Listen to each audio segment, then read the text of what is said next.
Welcome to Prabhat Sharma classes. Students, आपका स्वागत है। अब स्कूल्स में हाफ ईयरली एग्ज़ाम्स चल रहे हैं, तो उसी को ही लेकर हम अपना half yearly exam revision start करते हैं। यहाँ पे आपके सामने कुछ क्वेश्चंस हैं, उनको अब हम सॉल्व करेंगे एक्सप्लेनेशन के साथ। तो जैसा कि आप सभी के सामने यहाँ पर लिखा हुआ है हाफ ईयरली एग्ज़ाम रिवीजन। आइए वीडियो को शुरू करते हैं। सबसे पहला क्वेश्चन इसमें लिखा हुआ है tick the correct answer. Multiple choice questions जिनको बोला जाता है, हमें इनमें से कोई भी एक आंसर है। तो आइए सबसे फर्स्ट ए पार्ट इसका सॉल्व करते हैं। तो सबसे पहला ए पार्ट लिखा हुआ है the last battle fought by king Ashoka was. सबसे आखिरी जो लड़ाई थी अशोका ने कौन सी लड़ी? एक्चुअल में स्टूडेंट्स, किंग अशोका जो थे, महान सम्राट अशोक, उन्होंने पूरी अपनी लाइफ में एक ही लड़ाई लड़ी जिसको हम बैटल ऑफ कलिंग बोलते हैं। बैटल ऑफ कलिंग की अगर हम बात करें तो ये उड़ीसा वाला जो एरिया है वो पहले कलिंग के नाम से जाना जाता था। उड़ीसा स्टेट जो आपने सुनी होगी। तो इसमें जो है उन्होंने एक ही लड़ाई लड़ी थी जो कि 261 बीसी के आसपास हुई थी। 261 बीसी बिफोर क्राइस्ट, जिसमें कलिंग की जो लड़ाई थी इसमें सबसे लास्ट लड़ाई थी। और इस लड़ाई के बाद किंग अशोका के अंदर एक ऐसा चेंज आया, क्योंकि इस लड़ाई का जो अफेक्ट पड़ा था वो बहुत गहरा अफेक्ट पड़ा था किंग अशोका पे। बहुत सारी डेथ हुई, बहुत सारे फार्मर्स मारे गए, और कह सकते हैं कि जिनकी कोई गलती भी ना हो कब्जा करने के मतलब से बहुत सारी डेथ हुई। हजारों लाखों में लोगों की डेथ हुई थी। बहुत सारी लेडीज़ विधवा भी हो गई थी, विडो हो गई थी।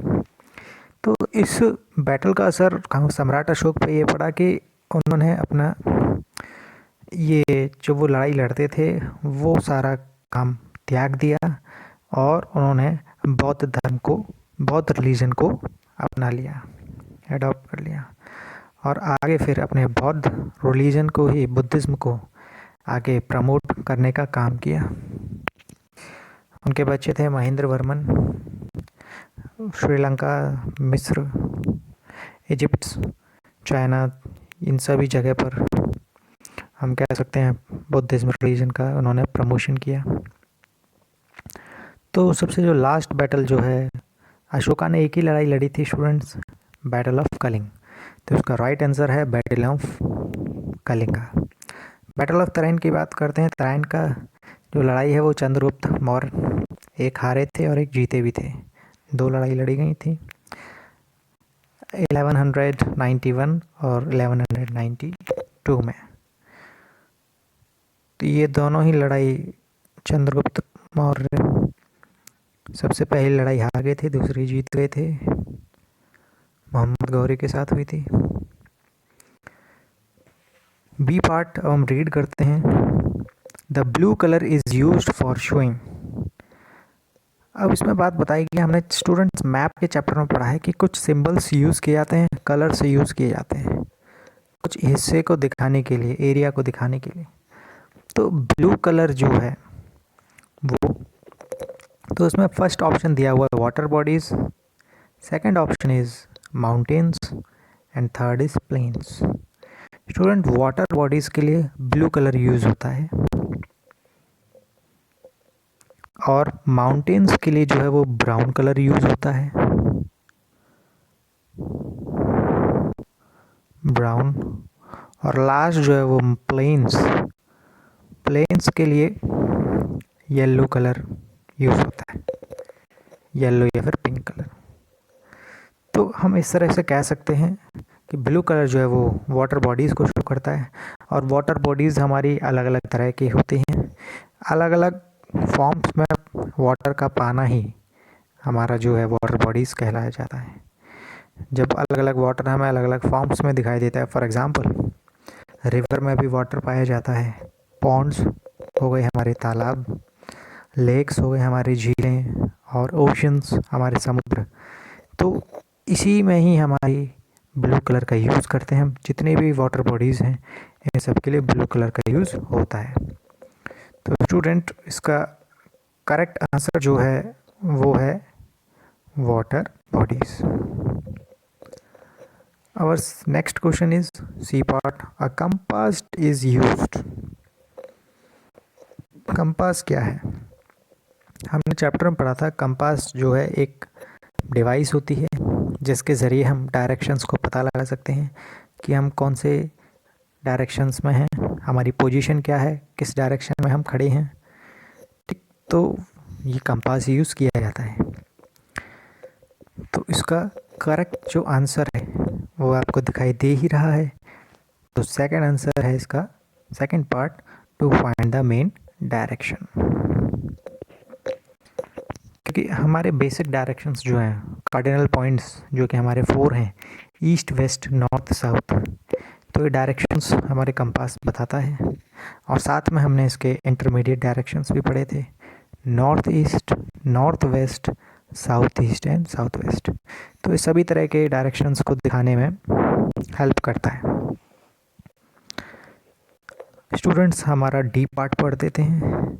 Who was the founder of Buddhism religion?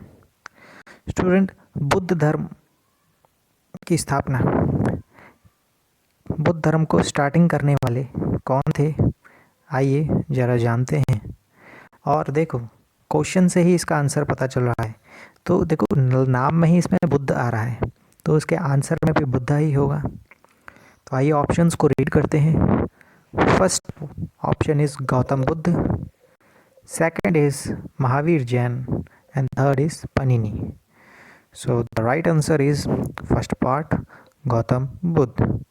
So we can say that the founder of Buddhist religion was Gautam Buddha. Let's move forward to part E. E part की तरफ चलते हैं स्टूडेंट्स।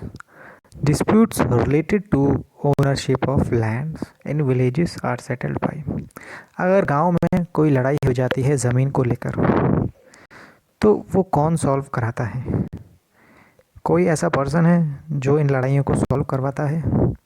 अगर कोई विवाद हो जाता है ज़मीन से रिलेटेड, लैंड से रिलेटेड, तो उसमें फर्स्ट ऑप्शन दिया हुआ है local police officers, second option is patwari और the lekhpal, and third option is officers of the revenue department.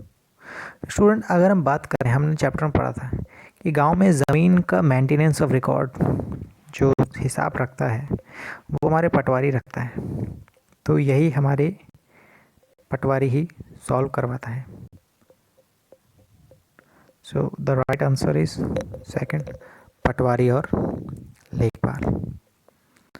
यहाँ यही डिस्प्यूट्स को सॉल्व करवाता है। और अगर इससे भी सॉल्व ना हो तो फिर आगे हमारे, हम कह सकते हैं, तहसील में जाते हैं, वहाँ तो फाइनली डिस्प्यूट सॉल्व हो ही जाते हैं। तो उसका सही आंसर है पटवारी या फिर लेखपाल। यही गांव में अगर कोई ज़मीन से रिलेटेड लड़ाई हो जाती है, झगड़ा हो जाता है, तो उसको सॉल्व कराने में हेल्प करता है। एफ पार्ट की तरफ मूव करते हैं। Urban local government includes. Students, मैंने बताया लोकल गवर्नमेंट जो है वो 2 जगह पर काम करती है। उसका 2 एरिया होते हैं। सबसे पहला एरिया रूरल एरिया, जिसको हम ग्रामीण क्षेत्र, गांव का एरिया भी बोलते हैं, and the second one is urban area, शहरी क्षेत्र, जिसको, जो हमारा सिटी वाला जो एरिया आता है, शहर वाला। तो अब ये शहर वाली गवर्नमेंट, लोकल गवर्नमेंट की बात की हुई है, तो शहर वाली लोकल गवर्नमेंट में क्या क्या आता है? तो फर्स्ट ऑप्शन दिया हुआ है कैंटोनमेंट बोर्ड्स। कैंटोनमेंट बोर्ड्स छावनी होते हैं, एक अलग एरिया बना दिया जाता है। छावनी सभी शहरों में होती है, सभी डिस्ट्रिक्ट्स में। तो कैंटोनमेंट एरिया, जहाँ पे आर्मी का एरिया बोला जाता है, जहाँ पे डिफेंस एरिया होता है, इसको हम कैंटोनमेंट बोर्ड भी बोलते हैं। वहाँ पे पुलिस स्टेशन आ जाएगा, साथ में आर्मी अगर काम करती है तो वो भी आ जाएगी। तो ऑलरेडी हम कह सकते हैं डिफेंस एरिया। सेकंड ऑप्शन दे रखा है इसमें म्यूनिसिपल बोर्ड्स, जो हमारी नगर निगम जो होती हैं, म्यूनिसिपल कॉरपोरेशंस, तो वो भी। और third option is all of the above. तो स्टूडेंट्स, हमारी लोकल गवर्नमेंट जो है इन दोनों एरियाज़ में काम करती है, तो उसके दोनों पार्ट ही आंसर सही हैं। और थर्ड पार्ट इसका आंसर है ऑल ऑफ द अबव। यानी कि अर्बन लोकल गवर्नमेंट जो है वो कैंटोनमेंट बोर्ड्स को भी चलाती है और म्यूनिसिपल बोर्ड्स को भी चलाती है। कैंटोनमेंट बोर्ड में लोग का ठेका उठता है, तो स्टैंड, साइकिल स्टैंड या जो हमारे होते हैं व्हीकल स्टैंड जिसमें हम अपने मोटरसाइकिल या कार करते हैं, तो वहाँ से एक फ़ीस चार्ज की जाती है, तो वो कैंटोनमेंट बोर्ड के अंडर में आती है, जो कि लोकल गवर्नमेंट को मिलती है। और म्यूनिसिपल बोर्ड्स आपको पता है, नगर निगम, हमारे शहर की साफ़ सफाई, इलेक्ट्रिसिटी सही से आ रही है या फिर नहीं, वाटर की सप्लाई सही से है कि नहीं, तो ये सारी बातों को सॉल्व करने में मदद करता है। तो इसका थर्ड पार्ट, इसका करेक्ट ऑप्शन है urban local government includes all of the above. G part की तरफ मूव करते हैं students. Lithosphere stands for. Lithosphere जो है वो दो वर्ड से मिलकर बना है। लिथो का मतलब होता है पत्थर, स्टोन, और स्फीयर का मतलब एरिया। तो जो हार्ड, अब पत्थर का एरिया मतलब हार्ड ही होगा, वो एरिया हार्ड होगा, हार्ड सरफेस। तो इस लिथोस्फीयर में क्या क्या आता है, मैंने बताया था जितने भी हमारे कॉन्टिनेंट्स हैं सभी हमारे लिथोस्फीयर में आ जाते हैं। और हमें पता है कि कॉन्टिनेंट्स पे ही हमारे अलग अलग कंट्रीज़ भी बने हुए हैं, तो यानी कि दोनों सही हैं बिल्कुल। तो इसका थर्ड ऑप्शन बिल्कुल सही है हमारे लिथोस्फीयर में, क्योंकि लैंड सरफेस है। लिथोस्फीयर का मतलब होता है लैंड सरफेस वाला एरिया, तो लैंड पे कॉन्टिनेंट्स, कंट्रीज़ दोनों हैं, तो इसका आंसर भी थर्ड है। So the right answer is option 3, all of the above.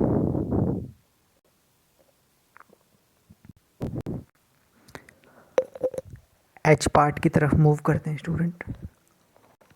Which is the largest continent.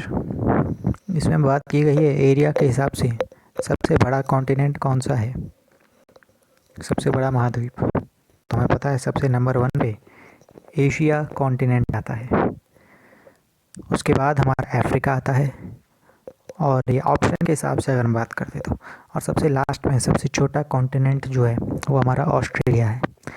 तो इसका सही आंसर है ऑप्शन सेकंड, एशिया, क्योंकि हमारा इंडिया जहाँ रहते हैं वो ईस्ट इंडिया एशियन कॉन्टिनेंट में आता है, उसी का पार्ट है, तो हम एशिया में रहते हैं, तो इसका करेक्ट आंसर एशिया है। सबसे बड़ा कॉन्टिनेंट एशिया है। आई की क्वेश्चन क्या बताता है, the river Yangtze flows in. अब मैंने बताया था कि यांगजी रिवर मैंने वर्ल्ड के मैप में दिखाई थी, एशिया में चाइना के कंट्री से होकर गुजरती है। सबसे बड़ी एशिया की रिवर जो है वो चाइना की है, तो इसका करेक्ट ऑप्शन है ऑप्शन नंबर 3, चाइना, क्योंकि साउथ अमेरिका में हमारी अमेजन रिवर आती है, तो वो तो कॉन्टिनेंट के हिसाब से हुई। और चाइना, अब यहाँ पे यांगजी रिवर की बात की गई है, तो यांगजी रिवर तो का नाम तो एक ही होगा, क्योंकि सेम नाम से कोई रिवर नहीं होती, तो एक रिवर का एक ही नाम होगा। तो ये यांगजी रिवर जो है, नाम से पता चल रहा है चाइनीज़, तो ये रिवर जो है चाइना में सिचुएटेड है। So the correct answer is China. J part की तरफ मूव करते हैं।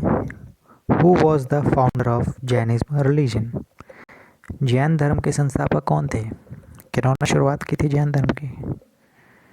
स्टूडेंट्स, जैन धर्म की बात करें, हमने पढ़ा था महावीर जैन ने सबसे पहले शुरू किया था, और वो 14th तीर्थंकर थे।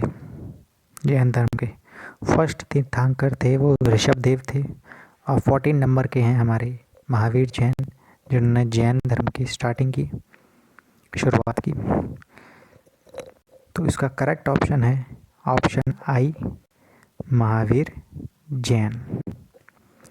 स्टूडेंट, यहाँ पे हमारी क्लास ख़त्म होती है, तो फर्स्ट क्लास में फर्स्ट रिवीजन में हमने कुछ मल्टीपल चॉइस क्वेश्चंस किए। Okay student, stay home, stay safe. Thank you class.